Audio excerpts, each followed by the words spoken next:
Now, we know now that the crime that they say is at the root of terrorism was not committed by Arabs or Muslims at all. What did you say, Farrakhan? Over 2,300 of America's trained architects and engineers have joined in calling for a new investigation of 9/11. Well, what is 9/11? Some of you don't even know what 9/11 is. And that's really bad. 9/11 was the destruction of the World Trade Towers. Does it ring a bell now?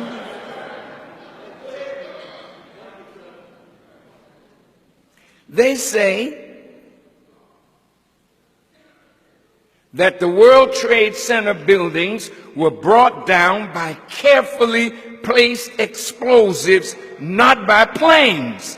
They say that all three buildings had to have been wired with explosive charges long before September the 11th. And this is something that took tremendous sophistication to do, and that sophistication was not with Osama bin Laden or his followers.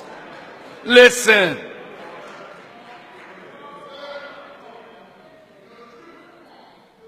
But if it was not Muslims, then who? Thanks to the exemplary work of scholars like Victor Thorne and Christopher Boland, it is now becoming apparent that there were many Israelis and Zionist Jews in key roles in the 9/11 attacks. Now look, if they can prove me wrong, like I said, I'll pay with my life. Since they want to kill me anyway, prove me wrong.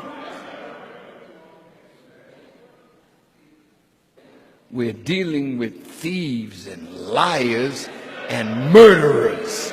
Listen to this. We know that many Israelis were arrested immediately after the attacks, but quickly released and sent to Israel. We know that the World Trade Center building was insured by its owner, Larry Silverstein, right before the attack, and in the insurance clause, there was a clause that if the building were damaged by terrorist acts, Mr. Silverstein would get paid. And guess what? Mr. Silverstein got $4.8 billion.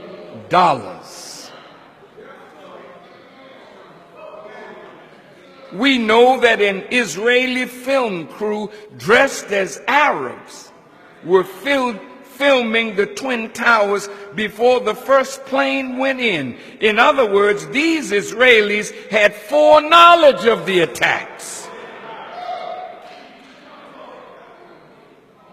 Now look, you say, but planes went in to these towers. Yes, they did. But do you know what kind of technology you have to have as a pilot to fly a plane and drop down to an altitude and turn at an angle at 400 or 500 miles an hour into a building? And the fuel of an airplane is not strong enough to create enough heat to melt the steel structure of that building.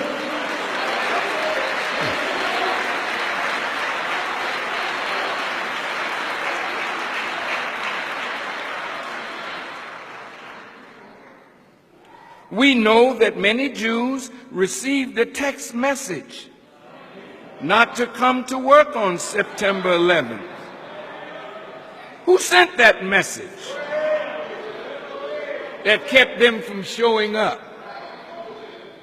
Within minutes of the attacks, Ehud Barak, the founder and master of the Israeli military's covert operation force, was in a London studio of the BBC blaming Osama bin Laden and calling for a war on terror.